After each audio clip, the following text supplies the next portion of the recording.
This episode of Popcorn Poops is brought to you by Audible.com. Please visit audibletrial.com/popcornpoops for a 30-day trial of their audiobook subscription service. When you sign up, you'll even receive a free audiobook that's yours to keep whether or not you continue with Audible after your trial has expired.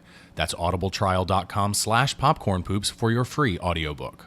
We are the Popcorn Poops. Welcome to Popcorn Poops, the best married couple movie podcast / commentary track hybrid audio program on the internet. My name is Jessica, and with me is my husband, Dustin. Dustin here. Hello. What's up? Nothing much. How's your week going? It's going very well. It's Thanksgiving week. Yes, it is. So that's We're gonna eat some turkey. Yep. Gonna have a turkey coma.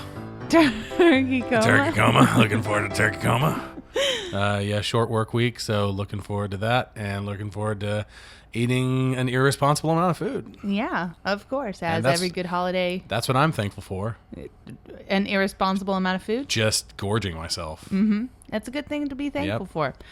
As always, you can find us on our website at popcornpoops.com. Follow us on Twitter, like us on Facebook, subscribe to us on iTunes or Stitcher, and go ahead and join our forums where we can all chat about movies together. Forums are looking a little bit dusty. Are they? Some tumbleweeds blowing through there these days. You join the forums if you want to. I don't know how much longer the forums are going to be alive. We might try something else in the future to either revitalize them or do something new with them. But for the time being, the forums are still up. And if they start getting active, then, certainly I'd be happy to keep them around. But, so the forums, they're still there. The forums, they're still there. So we're continuing our listener request month. This week, we listened to a ton of awesome listener requests, picked our favorites, and are covering them here on the show. Correct. So I'm going to go ahead and let Ashley introduce our movie for today. Hey, Jessica, Dustin, Popcorn Poops. This is Ashley Keenum, soon to be Hardin. I want you guys to review The Dark Crystal, directed by Jim Henson and Frank Oz, which you guys are probably both familiar with because it's just one of my favorite movies. And I really just kind of want to know what you guys think about it, because even if you don't like it, I don't think it would ruin the movie for me. Plus, you're awesome, and I love you guys and miss you guys, so I'd really like to hear about it. Thanks. Thank you, Ashley. We love and miss you, too. Oh, we love and miss you. Full disclosure, Ashley is a good friend of ours from way back in our college days. But that did not... I guess we can say way back now when we're talking about college days. We should probably say way Lord. back. Sorry, Ashley, not to draw you into that. But that did We're all old. It's fine. That did not sway our decision, Ashley being our way back college friend. We are completely unbiased here on Popcorn Poops. However, congrats, Ashley, on the upcoming wedding. Yes, congratulations. So if you're going to sync the movie with us, please pause as soon as the title card reading Lord Grade Presents for ITC Entertainment fades to black. Completely fades to black, yeah. As soon as it disappears, press that pause button. While you are finding the sync spot, Dustin would really love to read you a review. You know what?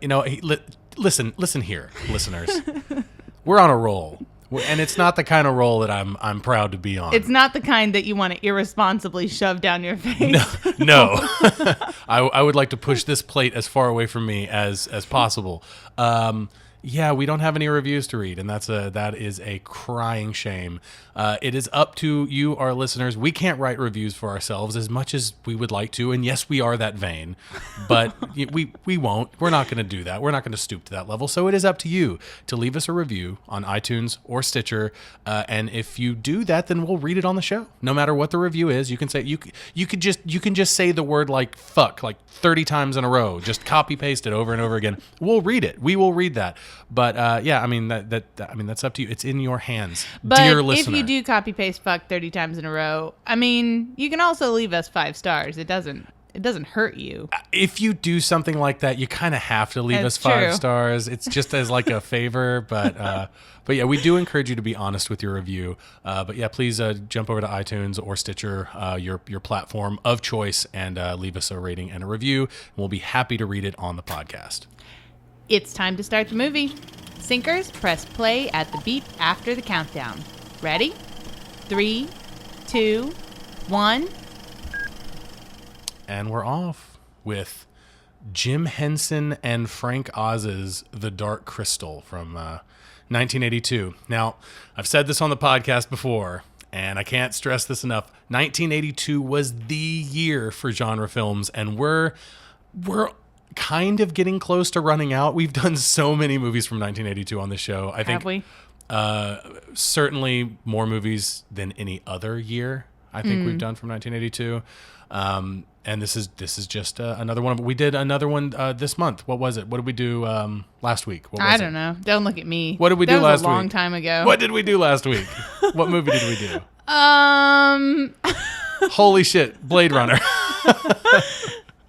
last week was pretty far away. It was the distant past as we the distant past, the year 2015. Yeah, Blade Runner 1982. Lots of other great stuff came out in 1982. E.T. We haven't done E.T. yet. That's going to be in a future podcast. Yeah, you love for that sure. movie. Probably my favorite Spielberg. I think I've said that before. Probably.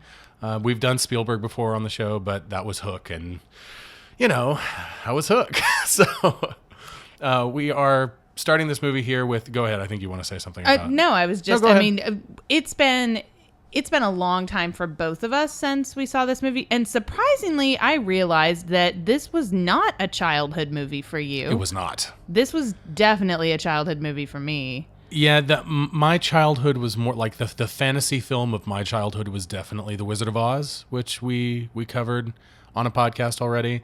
I didn't come around to this until I was already like in college, like my first year of college, when I was just really trying to catch up with all the movies that I never watched when I was a kid, and going like, oh, what do people really like? What do people really connect to from their childhoods?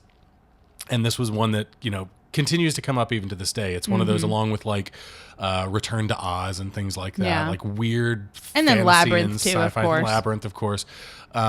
Those kind of weird sci-fi fantasy movies that are, I'm going to put this in air quotes that the listener cannot see, children's films. Yeah. Big air quotes there. But yeah, I did catch up with it. And when I watched it in college, I was like, yeah, that's pretty much what I expected, I guess. Like, I don't know. Like, I think I was more surprised by it now upon a rewatch than I was when I initially saw it. Oh yeah, definitely. I mean, like I said, it's been years. I think I was an adult the last time I saw it. I want to say I was, but maybe not. I may not have watched this for many, many years. But coming back and watching it again, the thing that I love about this movie, and I kind of was nervous going into it. I was like, is this going to make me feel the same way? Is it going to hold up? Am I going to not like a lot of stuff about it? Like, I was a little bit nervous watching it again. But coming away from it, it is so fucking weird. It is a super weird movie. And it's fantastic because of that. It is. And if I had a major complaint about this movie, and it's not that this is a perfect movie, it's not by any stretch, but I kind of wish the movie had embraced its weirdness. And I'll be talking about that more as this movie moves forward.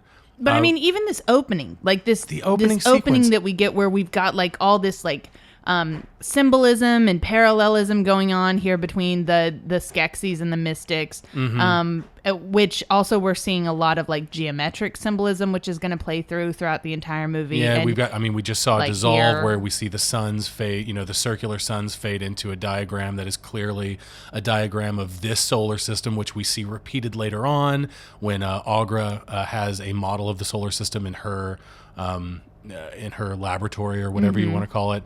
But there is that idea of, it's a very cosmic ideal that this movie likes to play with, and uses, the spherical imagery of a celestial body to kind of get that across, I mean, look at where we are. We're like, what, just a couple minutes into starting this movie, and we've got these gigantic creatures, doing a mystic call, I guess, to summon Jen, by chanting, yeah, I guess. I feel like that's the wrong word for it. Singing, yeah, doing kind of a whale song kind of thing. I think it's really interesting. The opening sequence here, all the way up to this point where we see Jen, our protagonist, a Is gelfling. he naked, by the way? I think so. a gelfling is what he is called by species or race, whatever you want to call that. All of this up to this point has been the narration by Joseph O'Connor, an English actor who had been in lots of stuff, born in 1910, had been around forever before he passed away. And the music by Trevor Jones, who is no stranger to scoring fantasy and sci-fi films. He also scored The Labyrinth, which we've already mentioned. Not The Labyrinth, Labyrinth. It is Labyrinth, right? Yeah. Labyrinth, Time Bandits, Excalibur, Dark City, and iRobot, and lots of other stuff. Yeah, Arachnophobia too. Arachnophobia, yeah. Let's throw that in there. The score is great in this. But the thing that I really want to say about this opening is from this point forward until the end of the movie, we don't get any more narration. No more of Joseph O'Connor's narration. There are some weird things that are kind of introduced and then dropped off. Right. Throughout the film, the narration is one of them. The inner monologue that we're going to start getting from Jen. Oh, by the way, here starts something that I think is so awesome in this movie, where they keep switching between puppets and live actors for the Gelflings specifically. And it's actually the same live actor for Jen, Agra, and Kira. Oh, really? It's an actor-stuntsman named Kieran Shaw. He's... I forget exactly. I know he's a Kenyan Indian, I believe, is his... And he's a little person. Oh, wow. So, but yeah, he's done a lot of stuff, and he did all three for this movie. But it's seamless. It's seamless, them switching between the puppets and the live actors. It's kind of amazing because, the puppet, of course, has the mechanics in it to make it, the facial expressions that are necessary. But when you've got a human in the costume, those mechanics can't be there. So if you want a seamless shot of the Gelfling running through the forest, or running and then getting right up close to the camera and then emoting in some way with their face, at some point you're going to have it change from a costume to the puppet, right? And a costume where you're not seeing the actor's face. And we'll try to point that out throughout the movie, like where we see. There are a couple that are impressive. There are a couple that are really impressive, where the set design was done in such a way that it was really impressive. Like the set played a part in allowing that effect to happen, that kind of trickery, the illusion, as it were. The thing that I would keep trying to get to with the music and the narration, this opening narration, and embracing the weirdness of this movie, I just want you to imagine if this movie started and there was no narration, only the music by Trevor Jones, and we see that opening with the Skeksis, watching the Dark Crystal and having the energy, given to them by the Dark Crystal in their eyes. And then we transition to the Mystics, who are doing their ritual and then start singing. I mean, no dialogue at all. No dialogue. No narration, no dialogue. And then they just start singing. And then we see Jen playing the flute and hearing the singing and running toward it. And then this happens. There is more than enough exposition in dialogue in this movie that you don't need the narration whatsoever. And what a weird, amazing opening that would be. It would be like, this is a crazy comparison, but I'm going to put it out there. It would be like 2001: A Space Odyssey. It would be like Kubrick's masterpiece. Where it's just like, this movie is going to be really, really out there. And if you aren't into it, we don't care. Yeah. Just embrace that. Fucking start the movie with 5 minutes of nothing but music and visual storytelling and these crazy puppets. There are no, and that's one of the things that this movie was kind of promoted on, and it was said that at the time, I think that's changed now, but at the time it was the first and only movie to ever be a live action film that didn't have a single appearance by an actor. Yeah. No, of course there are actors in costumes, but a human character is not present in this entire film. Right, yeah. Which is really impressive and it's kind of amazing. And I said this last night when we were watching this. I'm shocked that this got made. Oh yeah, looking back on it, absolutely, it's crazy this got made.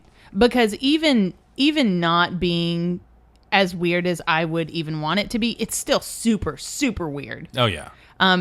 like some other things that would have made it weirder. Apparently, the Trevor Jones score originally he based off of like the concept designs and everything that he read and that he was told about this movie. He first started a score that was like this really out there electronic instrumental, super abstract kind of thing. Kind of like the Tangerine Dream Legend electronic score. Like I don't know, maybe. There may have been some inspiration there. Although I think Legend may have also been 82. Maybe not. But anyways, they wound up scrapping it and going for a traditional score because they thought it would alienate audiences. And I'm just like, no, that's the stuff I want. Like, I want you to take the weird and just embrace it. This guy is terrifying. Oh my God, the death of the Emperor. So we've got the death of the Mystic, which is a very we'll see how Yoda it was, but it was a very Yoda death. Well, he hasn't. I don't think he's died yet. Maybe not. He's gonna die after the Emperor dies. Yeah. So the Emperor just squawks and croaks and his like teeth are outside his face. Oh, it's terrible. It's terrible. And his last words is, "I'm still Emperor," or something like that. It's mine. It's mine. And then talking about his scepter. Then when he dies, he just crumbles away into dust. I mean, it's such a weird touch right there. Just like, yeah, this horrible nightmare creature is going to die, and then he's going to just dissolve, like right in front of your eyes. And then we go back to the Mystic after this, once it transitions right in. Here. And the Mystic, when it dies, of course, in the scene prior to the Emperor's death, the Mystic gave some expository dialogue about, the prophecy, the crystal and the prophecy, and it's Jen being the chosen one. Jen is the chosen one. He's the special snowflake that has to take the crystal and make. He doesn't even know what he has to do with it yet, but then the Mystic dies and fades away. Much like Yoda does in Return of the Jedi. Spoilers for Return of the Jedi? It's a weird thing to say.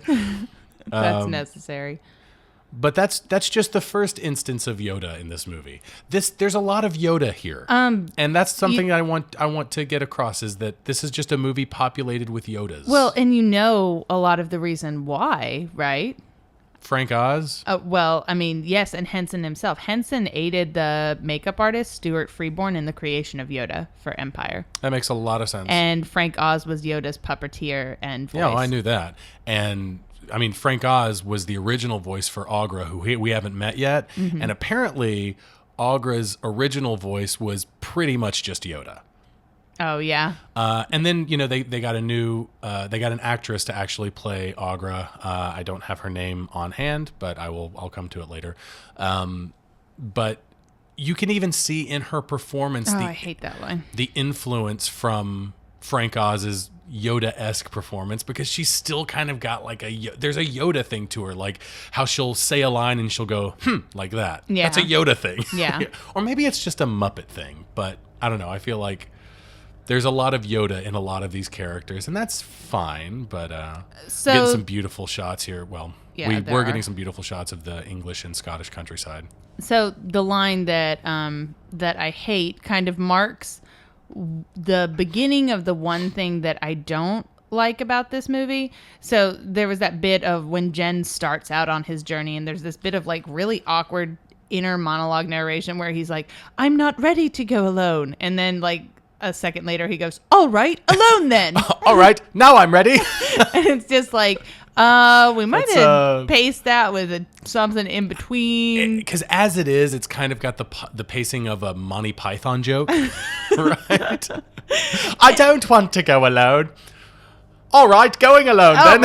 All right then. So it's like I'm full.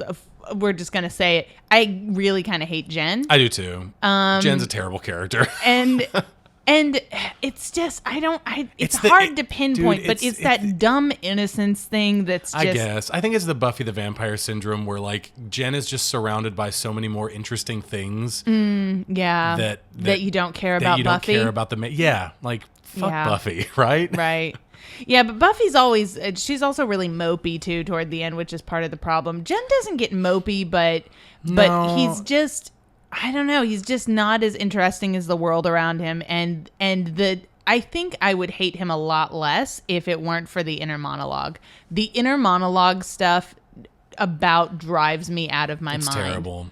Thank God for Kira showing up. Yeah. And I called it when we watched it last night. When Kira shows up, you know what? I'll just leave it to, when we get to that point, I'll mention what I'm about to say. We're getting way ahead of ourselves. Right now, we're watching a scene the sword battle where the Skeksis pick up swords to not fight each other. Trial by stone. Trial by stone, where they just try to chop a stone. And it's this is what confuses me about this scene. This stone has obviously been there's been an attempt on this stone before, so to speak. Mm-hmm. I don't understand how winners were determined in the past. How are winners determined in the past if there's already been an attempt on the stone and there was an emperor before this? Had he cut the stone successfully, the emperor that just died, then we wouldn't have this stone here. Right, and the way that the guy is going to win, and I don't remember which. I know it's the Chamberlain character. Is the one in the red. He's gonna lose, yeah. And he's the one who loses. I love this. I love the Skeksis that's got like 2 or 3 sets of spectacles on his long snout. Yes. That's really great. Some of their props are fantastic. I love when they're eating, when they have the incredible. utensils on their fingers. Oh, Yeah. it's so awful. And their clothes are this horrible combination of like elaborate, beautiful royal clothes that are like moth-eaten and torn up and shredded and look wispy like grave shawls or something. So their costumes are fantastic. Anyways, but yeah, the stone chopping thing. See, the guy who's not Chamberlain, the one who becomes emperor. Is it General? Damn. I don't remember which I don't know. Skeksis I don't know. it is. I don't know any of the Skeksis names because they're all like Kexkris, like that. They all sound like that. They've all got like hard sounds. But anyways, the one who won, vowels. he wins by chopping the stone in half. But like you said, there are already all these markings all over the stone. And I'm like, okay, I get why this guy won this time. But how did they determine a winner in the past? It was just good chop. He chopped the most, so he's the winner. Okay, there's some stuff that I missed. I want to go back and talk about. I don't know what's as wrong they with me. rip off his clothes and it looks like This it's is physically horrible. painful This is to him. and that's one thing I wanted to point out about this scene.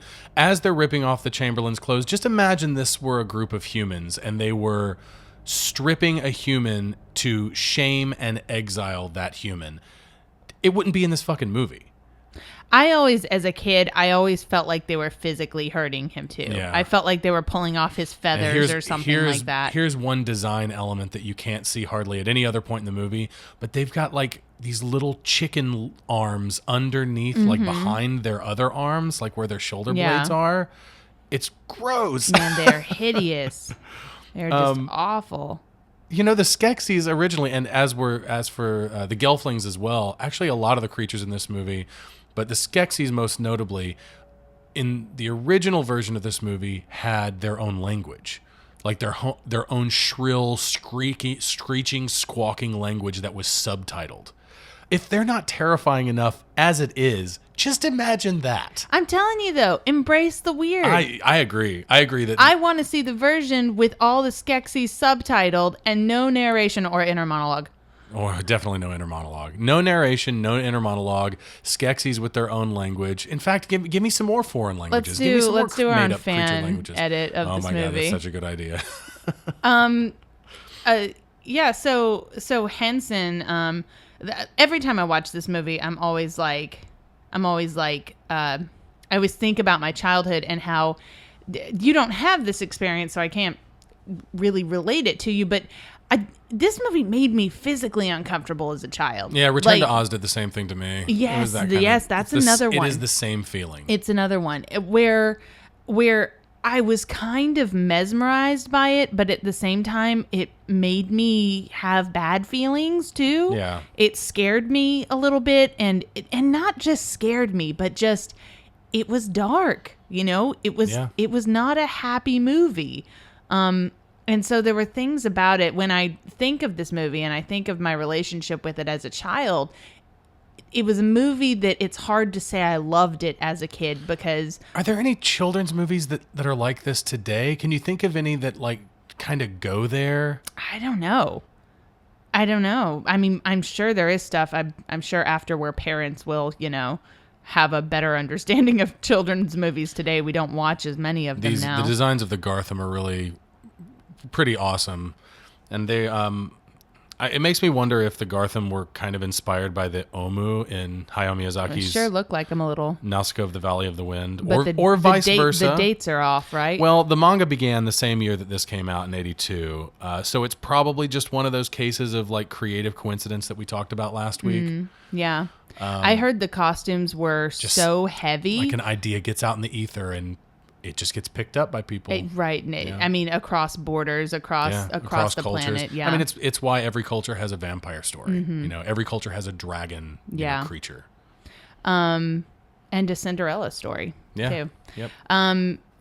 So what I was saying, going back to but first the costumes were so heavy that they had to like put the actors up on racks and stuff during breaks. These big harnesses so that they could hang them up and relieve some of the stress. That shot right there as those things are awesome. Those weird creatures. Those weird creatures rolling away at the same time as some really unnecessary inner monologue from Jen. Thank you. That shot was, although he does tell the truth, he says, this place is weird. And I'm like, yes, true. This place is weird. But that shot was actually our hint for this episode, and no one got it. No one at all. Well, it is a weird one. It is a weird one. That is true. Anyways, though, what I was trying to get back to is this movie making me uncomfortable as a child and me asking the question, is this a children's movie? Is this actually a children's movie? And I want to debate that a little, but before we debate it, according to Oz, Henson wanted to get back to the Grimm fairy tales with this one. And what Oz said about it was that Henson thought it was unhealthy for children never to be afraid. I agree. That's how he put it. I agree. I agree, too. I'm going to show my kids horror movies. We're going to talk about which horror movies we show our children. Well, sure, of course. But no, I think it's a very healthy emotion to have. It's an emotion that I had when I was a kid, when I watched movies. And the movies that I watched when I was a kid that really scared me and really stuck with me have turned into what I see as positive experiences in the long run. Yeah. So, I feel like and this is the perfect balance of scary but not super scary. It's just so weird and uncomfortable and unfamiliar that it becomes kind of scary. Yeah. I don't know. It's the auger line. I do agree with that. That was a great line. We just missed it. But she asks about, I get what is the line that he says? She asks about his master, the mystic, and he says that and she looks around. And she's like, where is he? Where is he? And Jen says he's dead. And without skipping a beat, without even getting phased whatsoever, she says, could be anywhere then. It's a great line. It is, but it's a little bit weirder than it sounds. I did some research on it. Oh, okay. Do you know about the stuff with the Seth material? No. Oh, God. We're going to have to get into this whole thing about the inspiration for this movie as a whole and how even weirder it is than it already seems. But anyways, that's kind of in tribute to the inspiration for the screenwriter. Odell said that that line couldn't have been possible without the Seth material. And we will talk about the Seth material a little later. That's cool. There is something like, speaking of death and like the cosmic nature of this movie, I mean, this is a good place to talk about that because we're seeing the model of the very complicated and very claustrophobic kind of solar system that I would assume this movie takes place inside. There is something of an indictment of religion at the very, very beginning of the movie. Do you remember where that is? No. Where they talk about the narrator identifies and acknowledges the comfort that the mystics find in their rituals and how, they do their rituals and they throw their sand and throw their rocks and do the little things that they do. But now comes a time that is so dark or so troubling that even their rituals provide no comfort. And that, of course, is paralleled through the Skeksis finding no comfort and doing their dark crystal thing where they absorb it, and then Jen finding no comfort in playing his flute. Right. I mean, the inciting incident in this movie is a general feeling of unrest among all the parties involved, I think. Yeah. It's just a feeling that now is the time for action, and that's how everyone feels. And it's brought on by the three suns, aligning, and that's the point in which the dark crystal can either be made whole, or the Skeksis can use its power to become immortal and continue to rule the land of Thra, which is never actually mentioned in the movie, but apparently the original name of the Earth was going to be Mithra, which sounds too much like the name of I believe it's a Hindu god. And then they changed it to Nithra with an N, and then they just shortened it to Thra, and then they don't even say it in the movie. Yeah. So those rituals and ceremonies and stuff. I just want to point this out. You can see Aughra's nipples. Yes, you can. Go ahead and get a through good this look dress. at that. Yeah. So there. So enjoy. There's that. Those rituals and ceremonies you're talking about were deemed blasphemous and were the reason for the banning of this movie in Iran. Really? Mm-hmm. That's fascinating. Yeah, it is. And also, do you know what this thing is called? The thing that she's holding? No, not the crystal box. The planetarium looking thing. A model? It's called an orrery. Okay. Orrery. I say that with careful pronunciation because I learned this new word. Clearly it's orrery. First made in 1704. Invented, you mean? Yeah. And it was named after the earl it was given to and not the guy who made it. How shitty is that? That happens. Man. It's that 1% just taking our inventions and shit, getting them named after them. Such bullcrap. How did he pick out these three crystals from I don't the know. box of crystals? She dumps out a box of crystals in front of him, and she's like, here, it's one of these. I don't know which one it is. And by process of elimination that we don't get to see at all, he's like, well, it's one of these three. And then he has to do his flute thing, and one of them lights up. And it's like, oh, well, definitely the pink glowy one. Speaking of the flute thing, we are introduced to Jen playing his flute in the forest, and it kind of reminds me of Kermit the Frog playing his banjo in the swamp. Perhaps that was a favorite motif of Mr. Jim Henson's. Perhaps. Oh, the other thing I wanted to talk about with Aughra. So when I saw her, I was like, man, I feel like I know Aughra already from something else. And I'm probably totally right that I think this puppet was reused for the Labyrinth.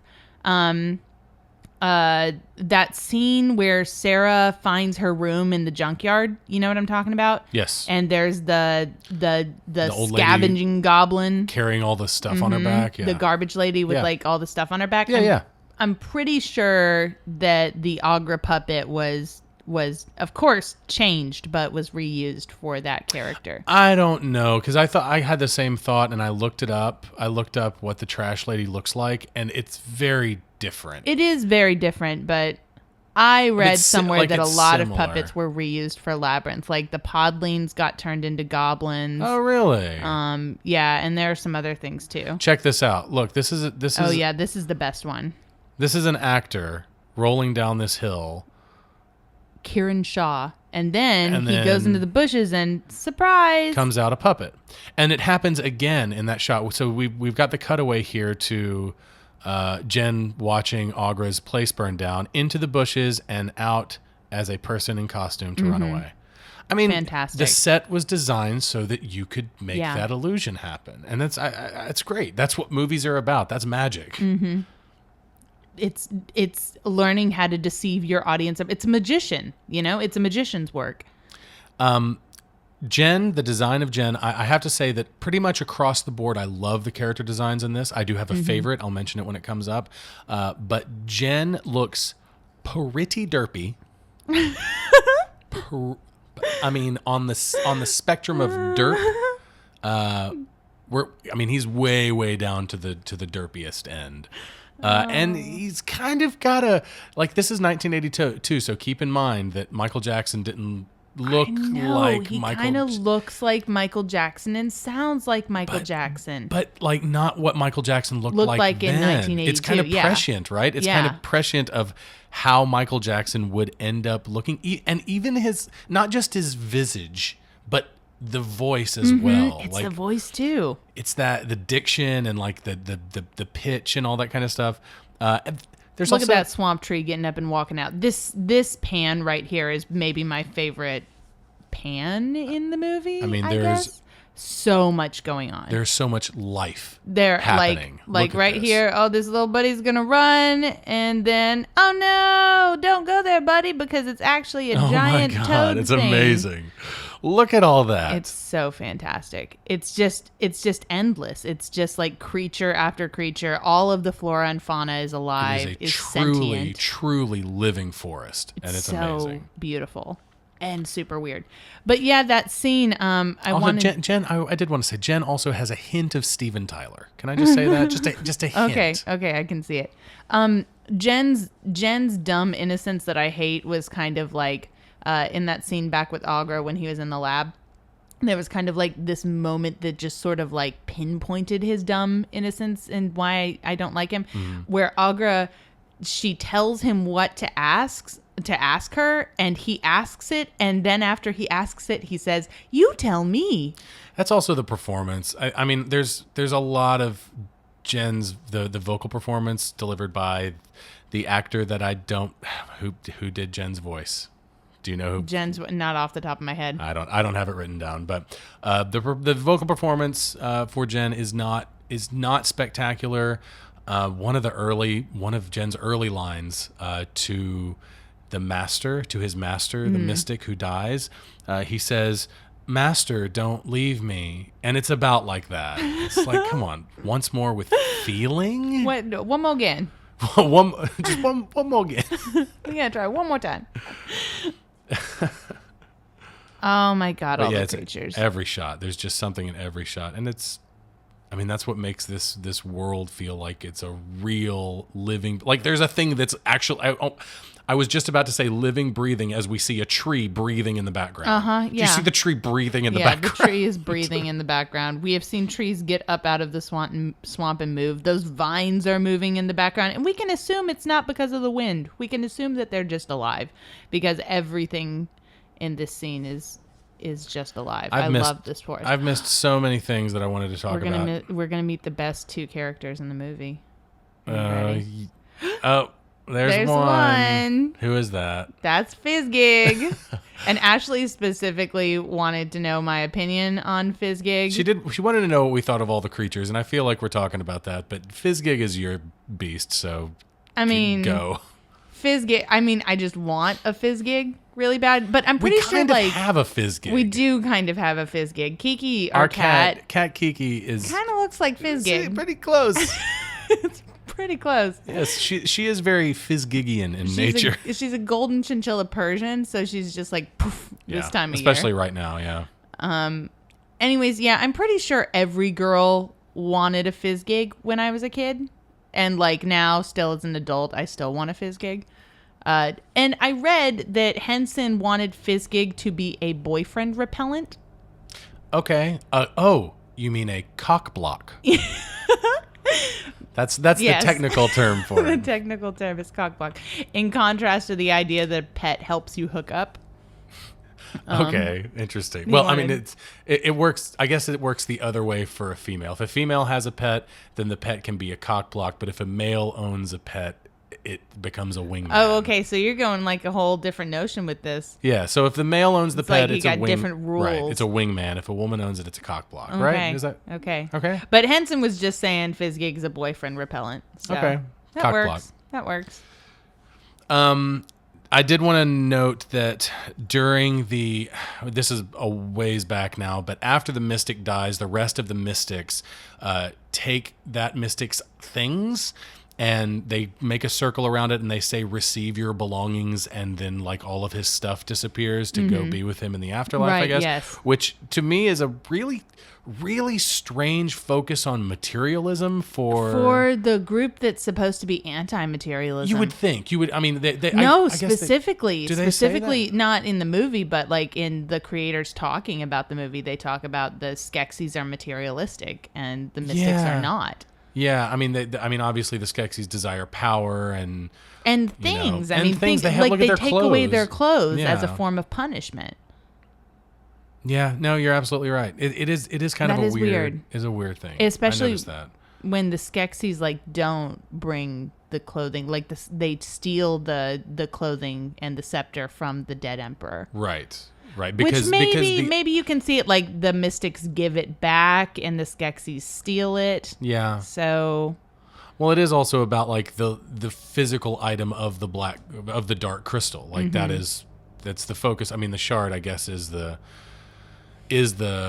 MacGuffin, obviously. But the Skeksis do possess the dark crystal, and it is kind of a materialistic kind of. I don't know. There's a greed and an element of greed to their obsession with the crystal. Although it is a means to an end, which is eternal life. So we've met Fizzgig, who's the second best character in the movie. But the first best character in the movie is definitely Kira. Kira's amazing. Kira is a great She is character. so awesome. She is such a good character that she should be the hero. Yeah. Mm-hmm. She should be the main character. She should be the main character. And I'm not just saying this for girl power, right? Oh, I'm not either. I'm saying She's this far for more interesting. If you compare Jen and Kira, like, I mean, who talks about Jen when they talk about this movie? Oh, Nobody gives Well, a shit about Jen. Kira has the best line in the movie. Yes, Kira has the best the most line. memorable line. The puppet is much more attractive, and I don't mean that by like I'm attracted. I mean, you get what I'm saying. Like, it's a better looking puppet. Right. No. She doesn't look derpy. She looks Jen like looks a little derpy. You see her and you're like, okay, that's how a gelfling is supposed okay. to look. Whereas What's wrong with Jen? Whereas Jen looks like, okay, was this like a prototype for the gelfling? I do appreciate how different all of the puppets look. Like, even all of the Mystics look different. All of the Skeksis look so different. Oh, look at those utensils on their fingers. Oh, it's so great. weird. But look at all these Skeksis. Each design is so drastically different. And even though Jen looks derpy, I do appreciate that he looks different. He from doesn't. Kira. Yeah, exactly. Even their skin tone is different. Yeah. Yeah, I agree. The Skeksis are supposed to represent the 7 deadly sins, Even though there's more. even though there's more than them. There's so 9 of them now. Is that right? they're Or 9, but there was originally 9? were. Well, there's 8 here because because Chamberlain's out creeping around after Jen and Kira. Right. But yeah, so Henson said he had to reuse some of the. I do sins. like how the movie never outright says that there is a direct corollary between how many Skeksis there are and how many Mystics there are, and if a Skeksis dies, a Mystic dies, because I don't think that's 100% clear in the opening scene. Like I don't think I got it until I was an adult. I don't think I Okay. understood it as a kid. I do appreciate that they don't say that specifically. We just kind of see it happen. I mean, it is visual storytelling. But that's what I'm talking about. as This movie it's needs supposed to to just work. embrace its weird. Like, Yes, it just I needs to. agree. Let's just These little accept it. things, these little creatures that run across the table. Those were like modified wind-up toys. That's what they were. It's Is fantastic. they just though. modified little wind-up toys to run across No, the don't table. eat it. It's cute. But I mean, like, I forget what I was gonna say. What were we talking about before I don't modified know. wind-up toys? I do want to talk about how About them dying off. yes. But I don't remember what I was gonna say anyways. Great. Awesome. I do want to talk about how did you notice that in a prior scene a Skeksis called another Skeksis a spithead? Mm-hmm. Which, I mean, if that's not a minced oath for shithead, I don't know what is. That's awfully damn close for, again, huge air quotes, children's film. Nipples. Nipples on Agra. There are visible nipples. Well, it's through fabric. On the in old this- lady. on the old lady in this movie. I love the way she trash talks the Skeksis in this scene. What is the plural of Skeksis? They actually had like a plural. They had a different spelling and stuff, and then I think it might just be It's Skeksis. spelled like Skeksis, like Skeksis. So does that mean the plural would be like Skeksis? No, there were two words. There were two separate words for the plural and the singular, but then it's not Skeksises. No, or I think Skeksi. Skeksis is plural or Skeksis, singular. Okay, and maybe Skeksis is. No, I think it's just both. But like, there were two different words. But somebody along the way told Henson, he's just like back up. Okay. Also, the Mystics had like a really crazy name that was like Uru something. Oh, Uru or something. Yeah, I read something about that. But you had to say it a certain way and for a certain length of time. Uru. Like that. And then like the screenwriter like shortened it, and then they were like, let's just call them Mystics, okay? That's. But again, I think what we're learning about Jim Henson is that he was a huge nerd. Yeah, it's true. It's true fact. But I bet he would. I bet he would conduct a hell of a D&D game. I'm sure. Look at that fizz gig in a boat. So this scene right here is well, I mean, you know, you've got Jen trying to I guess he's trying to woo Kira by playing his little flute. By playing his little flute machine. And I mean, I just got to say, when they met, oh yeah, and they said, I thought I was the only Gelfling left. Mm-hmm. Oh, I thought I was the only Gelfling left. To me, it's like, okay, if you think you're the only one of your species left, and then you meet another of the opposite sex, yeah, assuming that you are both heterosexuals, I mean, well, even not assuming that you're both heterosexuals. Yeah, maybe not. Right? I mean, you're just the last of your species. Just out of curiosity's sake, it's pretty clear what the first thing you're going to do is. Well, right? I don't think it's necessarily the first thing you're going to do, the second thing you're going to do. But you rarely meet someone and instantaneously know that you will be having sex in the future. Right. Now the. I mean, I guess right after you dream fast, then comes the porkin. No, I mean, you know, look, he's still trying to woo her with the flute, right? But like, I'm sure what's going through Kira's head at this point is, come on, Jen, like we're the only two Gelflings, and we happen to be we're gonna do it, okay? He's putting a little too much work into something that's more or less a sure thing. Maybe he's trying to get extra points for butt stuff. Gelfling butt stuff. If I thought that would get me butt stuff points, I would have taken up the ocarina a long time ago. Oh, podlings. Yeah, look at those. They definitely got turned into the goblins in Labyrinth.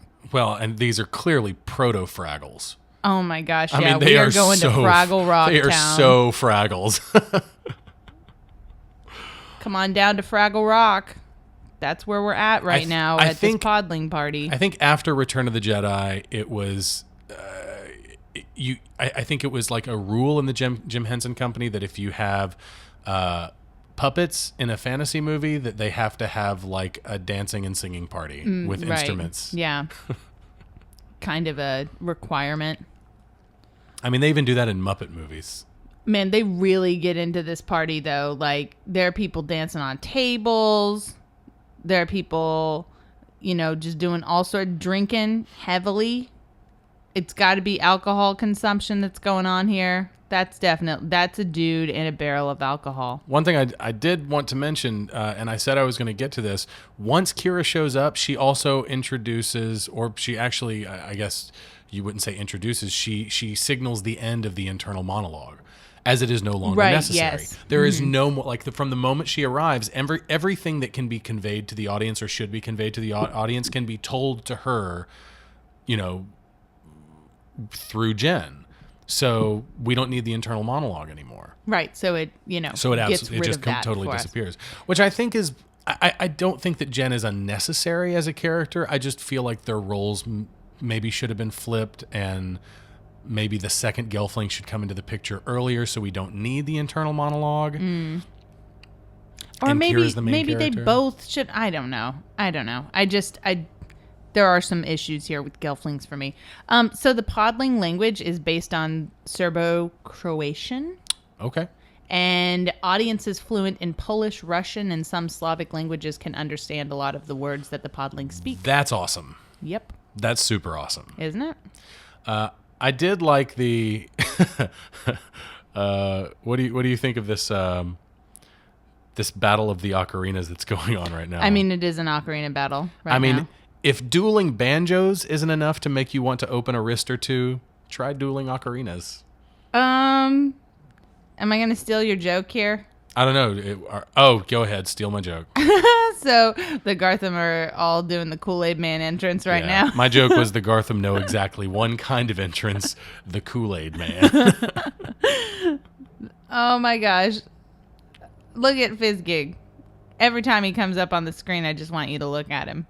Can you do that for me? I wish you could buy a Fizzgig. I need a like a Fizzgig. stuffed He's Fizzgig. like a really angry Tribble.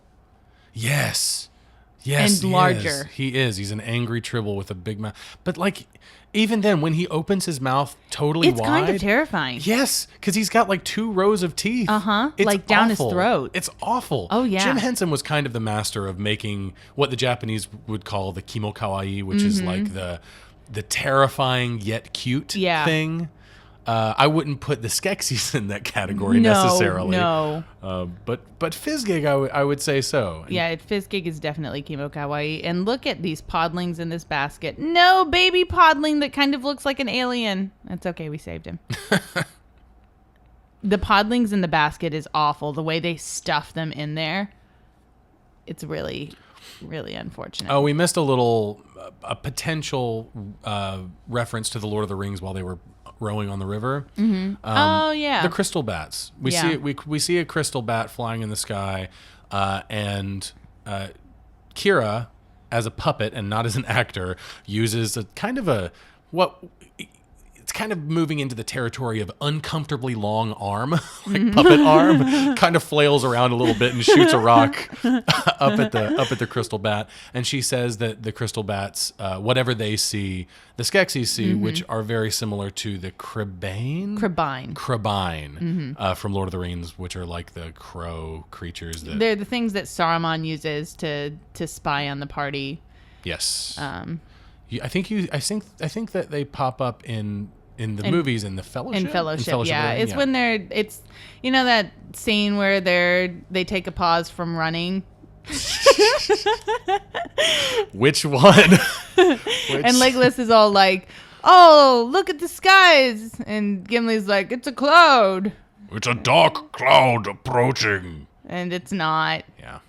Yeah, that's them. That's the Crabine. that is the That's No Moon scene from Lord of the Rings.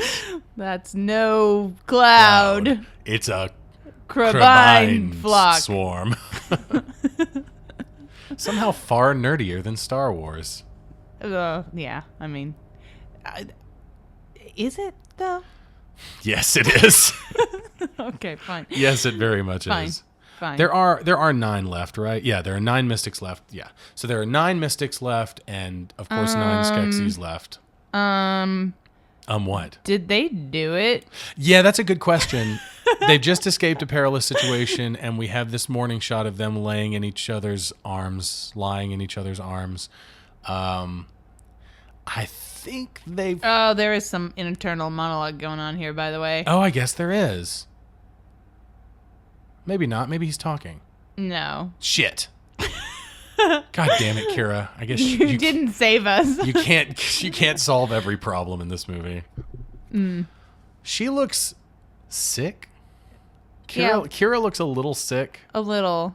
It's the complexion, I think. If they did it, then Fizzgig totally watched, which is so, pet-like. pet-like.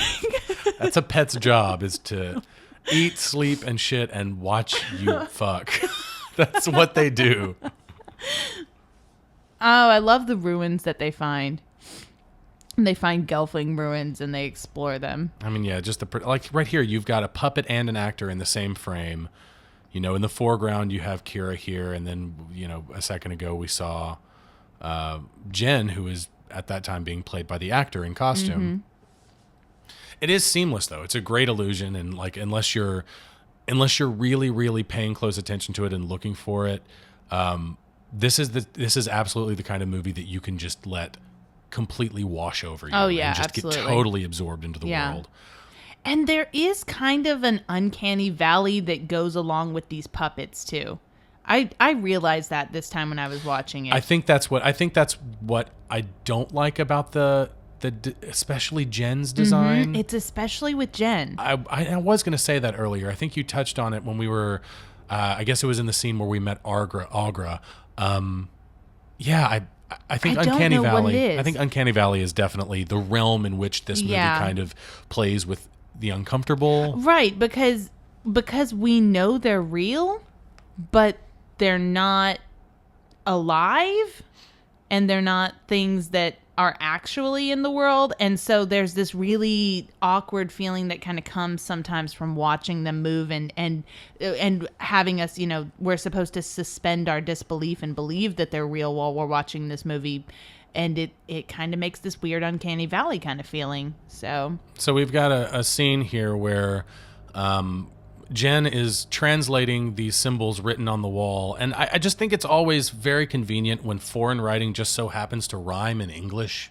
Isn't that just fantastic nice when and that neat happens? And tied up with a bow. It's perfect, isn't it? I didn't get to mention, I wish I had noticed Though this. I think, though, that's just supposed to be like the English, though. I don't think he was translating it. I think he was just reading it. You think so? Yeah. Okay, so what's that convention called? It's the translation convention, or something where where you know, as audience members we listen to them speaking in English, but they're not probably speaking in English. Yeah, right. Right. Exactly. Yes. I see.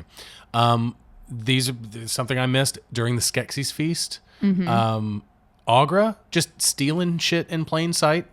Yes, fantastic. Straight Yoda move. Just walk. Yeah, you're right. It's a straight Yoda move. I mean, Yoda does that exact thing to Luke Skywalker. Skywalker. Up and just takes things. Yeah. Well, I mean, even the way that Jen and Aughra meet is a very very reminiscent of the scene where Luke Skywalker and Yoda meet. And then when Aughra gets really, really pissed at the Skeksis for capturing her and saying that she's not a Gelfling, and, you know, they've captured her by mistake and the Gelfling is gone and all that kind of stuff, she squats down on the floor and grunts. And at that moment I was like, is she about to shit on their floor to show them how pissed she is? That's a cat move. That is a cat move. No, that's just the noise she makes that when she sits down. She always does that every time she squats. She goes to like this exorbitant amount of effort to make it audibly understood that she is uncomfortable. Oh, are these my favorite creatures? I think Yes, these are they my are. favorite creatures. They're your favorite creatures. Oh, where are they? Oh, here they are. Oh my God, they're so weird and amazing. They are so weird. The Landstriders. Best creature design in the entire movie. They are so weird. I love them so much.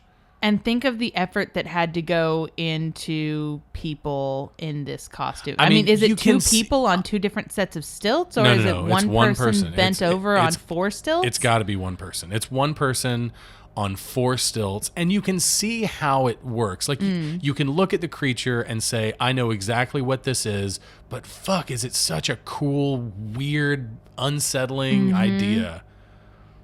I love it. So I love their unsettling. Whiskers. I love their weird we're gonna wings, get my ears. favorite Fizzgig moment in the entire movie. Oh, this one right here. So she's telling Fizzgig that she's about to tell him Fizzgig that he can't come. Fizzgig stay.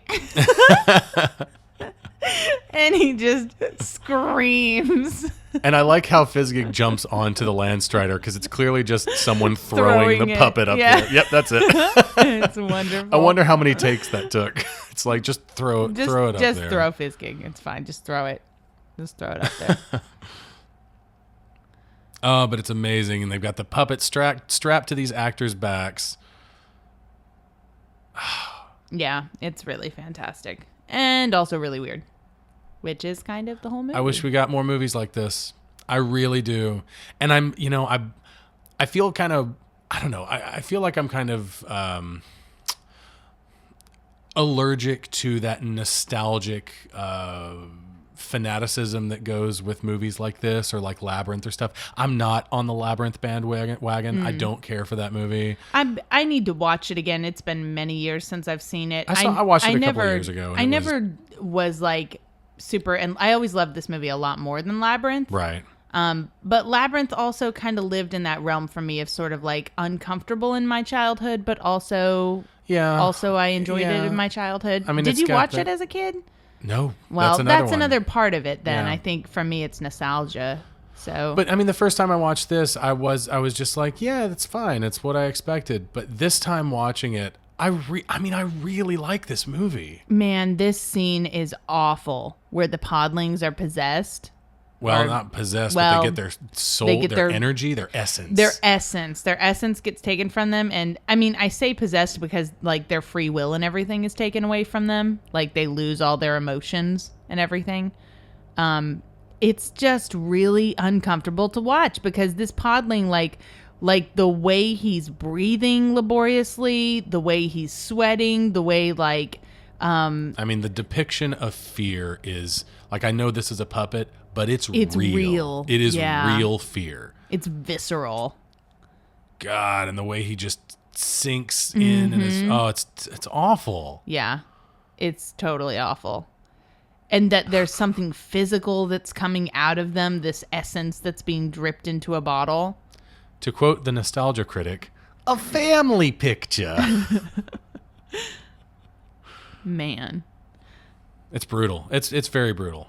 So we talk about, But props to this movie for going there. Yeah, this true. movie has balls. Like, it doesn't embrace the weird in the way that I want it to embrace the weird, but it's still fucking... it still goes there. It goes farther than most movies go, especially children's movies.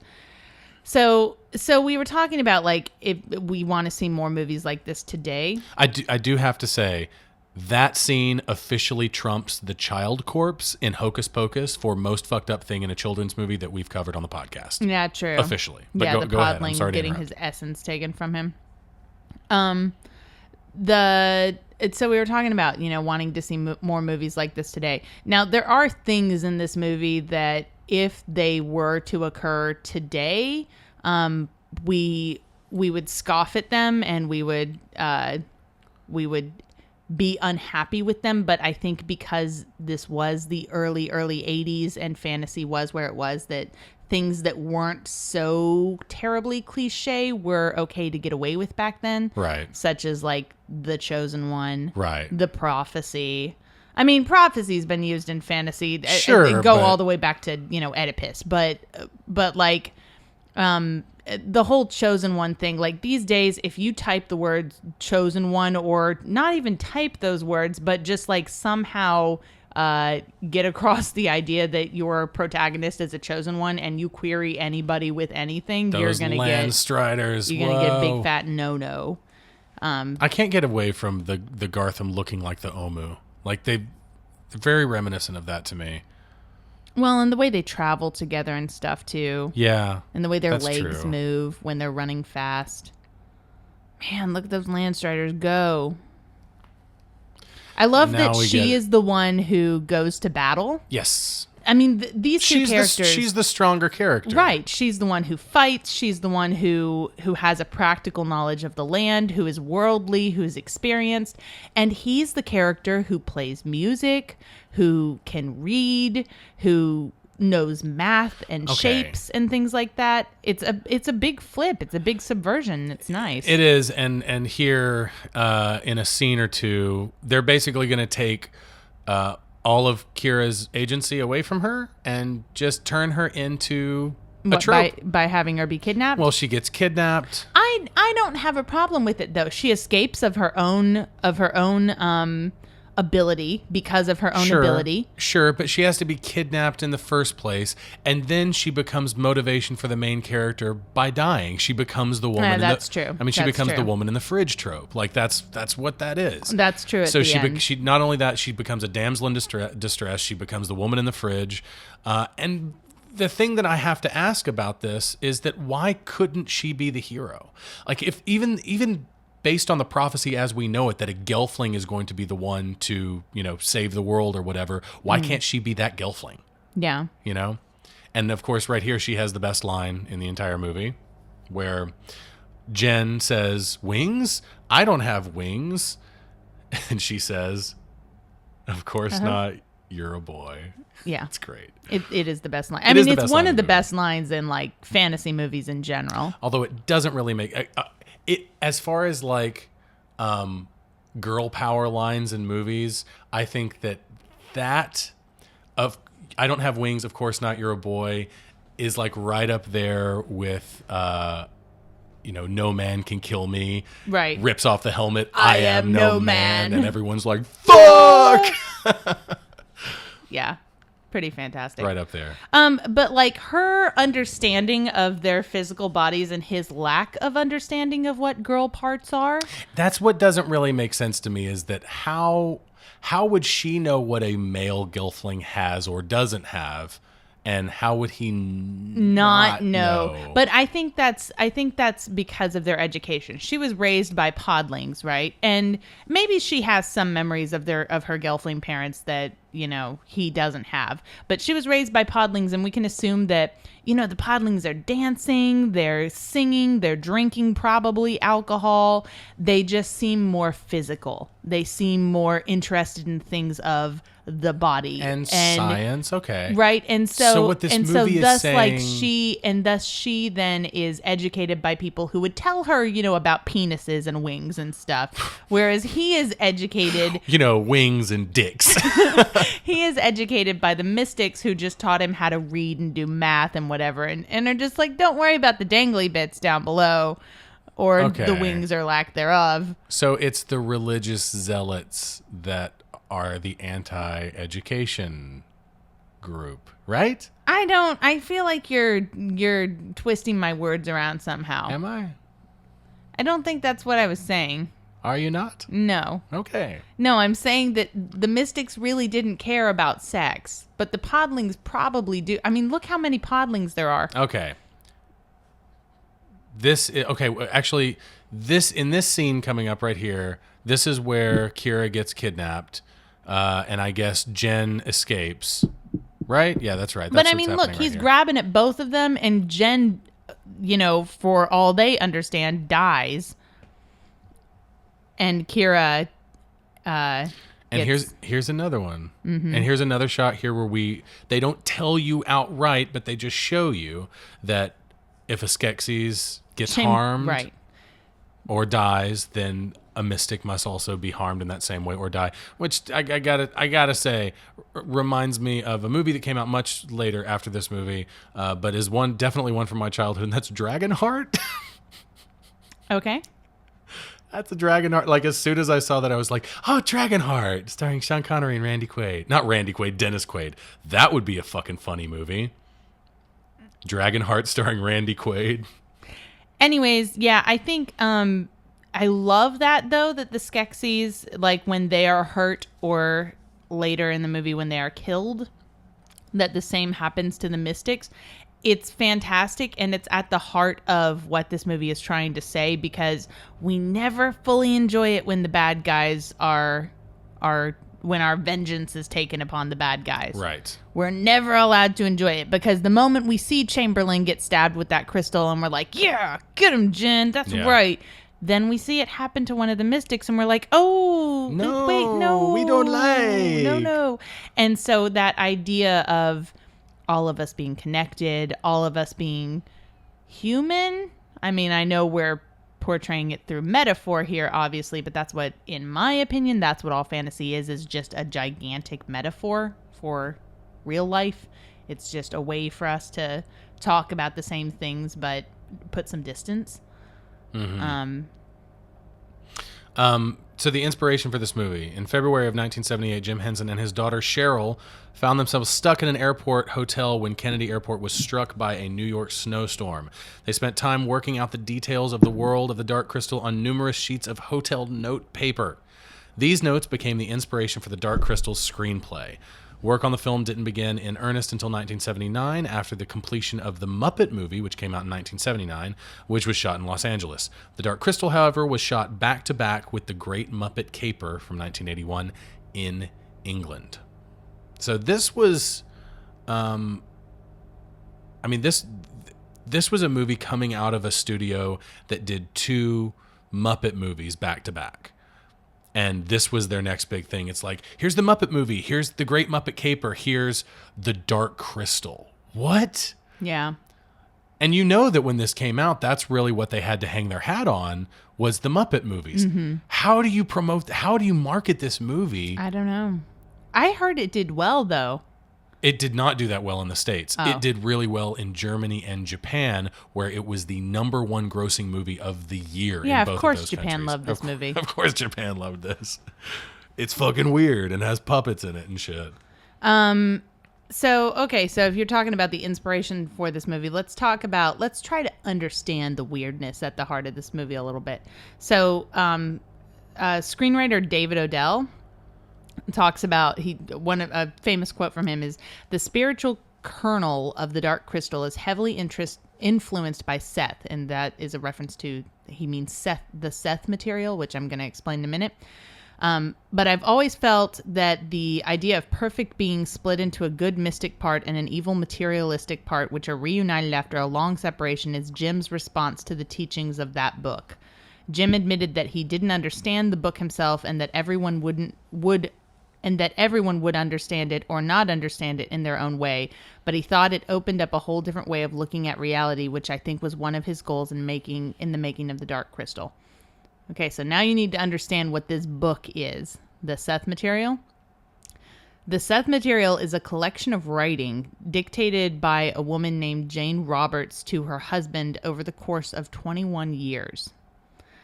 And it was from 1963 until her death in 1984. Her husband and her used a Ouija board, and then without a Ouija board, she would dictate to her husband, and he would write down the things that an entity named Seth, who described himself as an energy, personality, essence no longer focused in physical matter, would say through her. Oh. Seth had already completed his earthly reincarnations and was living on an adjacent plane of existence. So I guess this is where the whole split forms thing comes from. Well then.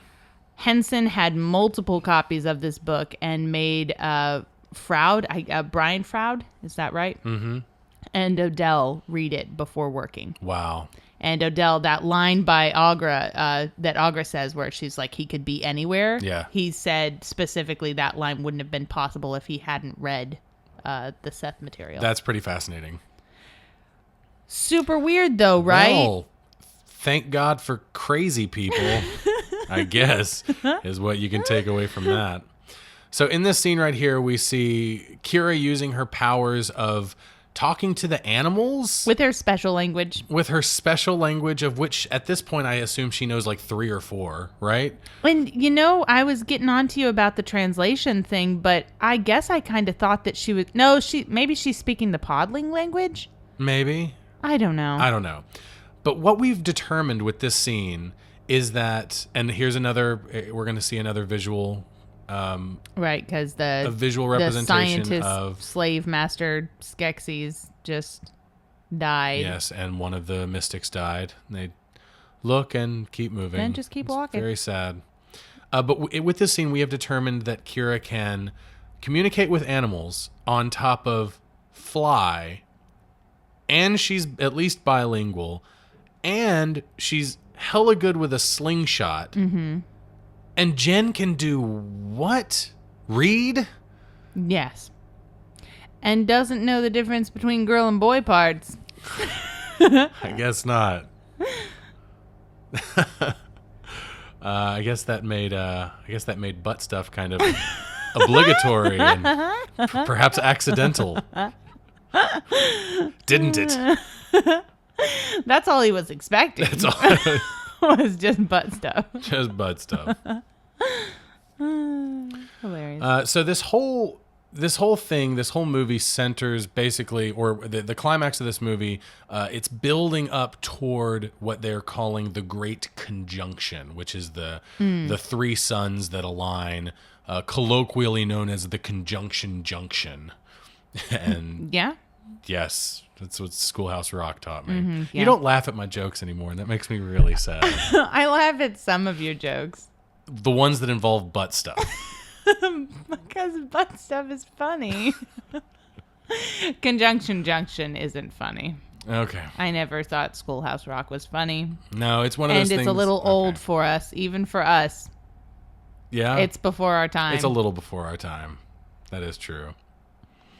So we're coming up on, we're pretty close to the end of this movie. I would say that we're about 15 minutes out from the end, and our dear protagonist Jen is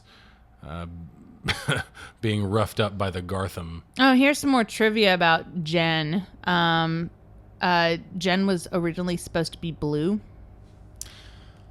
Really? For the Hindu deity Rama. Oh, okay.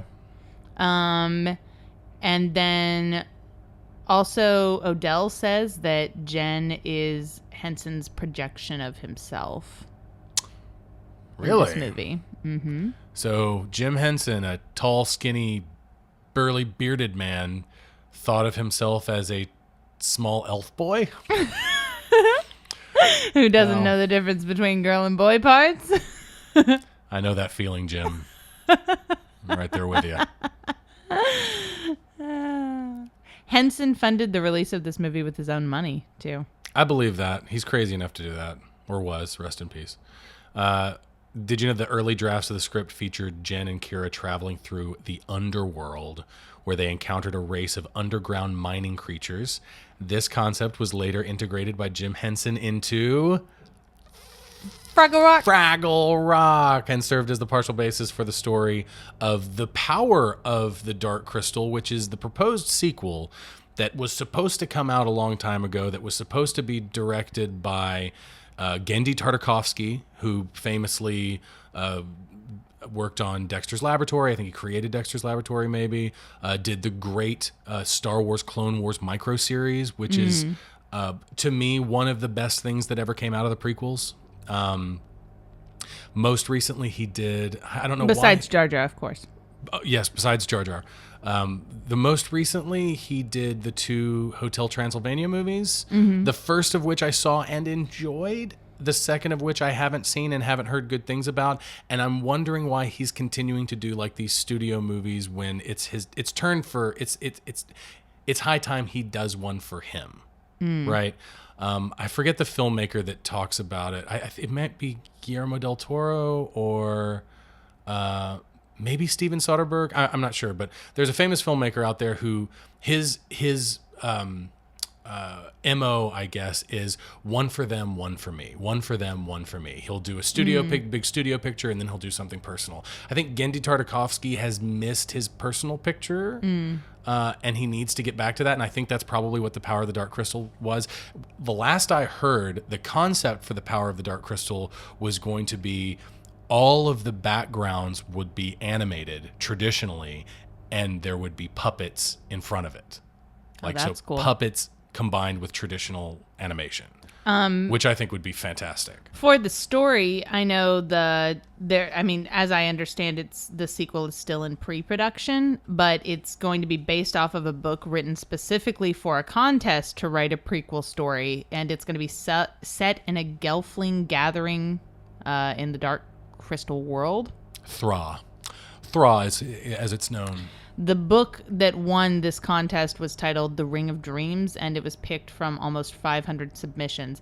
And I'm just like, 500-something people wrote novels specifically for a contest? Wow. Yeah. Maybe they did it for NaNoWriMo. Oh, God. Please. I'm sorry, NaNoWriMo can go to hell. The hot dog eating contest of the literary world.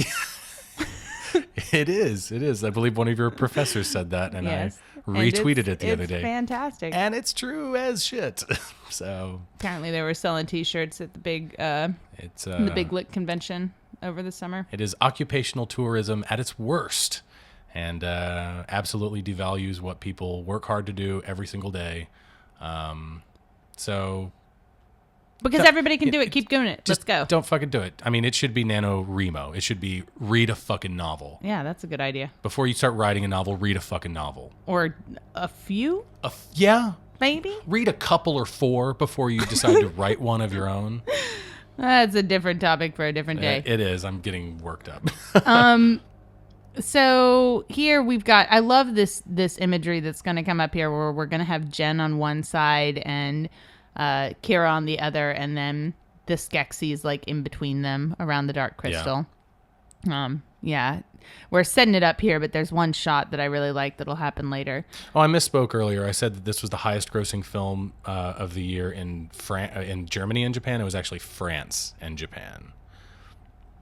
France and Japan. Jim Henson personally trimmed 20 minutes from the film after an apparently disastrous preview in San Francisco, and that was the point in which he also ordered many of the character voices redubbed to eliminate some of the invented character languages. So it was that preview that made him take some of the weird out of this movie. I wish I had been in the audience instead of those people, Right? because I would have been like, no, keep it weird. I do appreciate Weirder. that this movie is not 2 hours long. And if this were 20 minutes longer, I'm not saying that those weren't a valuable 20 minutes or Right. an interesting or a good 20 minutes. They probably had more awesome puppets in them. But so. I really like that this movie moves along at a nice clip, and you're in and out and done, and it's a great experience, and you don't have to worry about this movie doesn't overstay its welcome at all. Right. It doesn't feel long. It's only like an hour and 25 minutes And long or something fantasy like that. movies have a really bad tendency to do that. Yes, they do. To just Fantasy movies have a bad linger. tendency to just kind of and you know, I mean, come on, we're talking about a genre where the authors just, and this is my favorite genre to read, so I'm not bashing this about it, but the authors have a tendency to write, 500-page novels, 1,000-page novels. They have a tendency to just keep going and going and going, and then their series lasts for 25 years or Right. something of real lifetime. So not so surprising that this is the genre where most of the movies tend to kind of stay a little longer than they're wanted.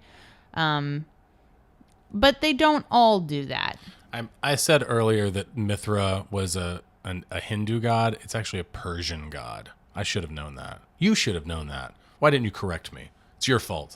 Well, all that, classwork on Persian mythology this semester just slipped through my...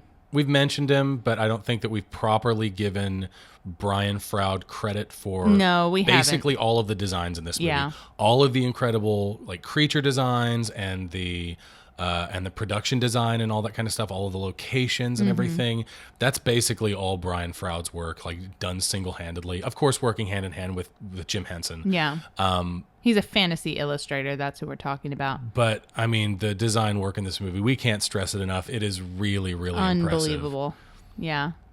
So, actually, when Froud originally presented Jim Henson with concept drawings for the crystal itself, for the Dark Crystal, Henson had no idea what they were for. He had no clue what this crystal picture that was being presented to him was, and as it turned out, Froud had misunderstood Henson during early production conversations. Henson intended for this movie to be called The Dark Chrysalis, which refers to the Skeksis' dominance over the world.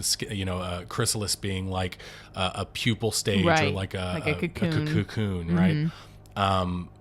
But Henson liked the concept art that was given to him and was like, okay, we can add a crystal to the movie. I guess we don't have a MacGuffin yet, so Well, and why not throw one more in there? We've already got prophecies and chosen ones, so you might as well have a gigantic crystal just that add gets another cracked. another layer of mysticism, right? But Yeah, so unfortunately we've got Kira, who has died at this point in the movie, to give our main character motivation to do the thing. Oh, did Fizzgig already get thrown down the thing? Oh, he did. I hate that part. I do too. Fizzgig got thrown down the Lord of the Rings hole. When he was he got The dropped hole of down the rings. with the one ring. Him and the one ring That's got right. dropped down the pit. When that happened, we were watching it. I was like, Do the podlings no, get their age Fizzgig. back when they get their will and free power back? I would assume so because their eyes just got clear. But I don't know. But I mean, I always felt like their eyes were, the eyes are the gateways to the soul. And so that tells you that they can think for themselves. But we do see some with like colorful hair again later. So maybe, but Agra's going to save Fizzgig, so it's okay. We don't have to be sad. Because Fizzgig's okay. Oh, Fizzgig.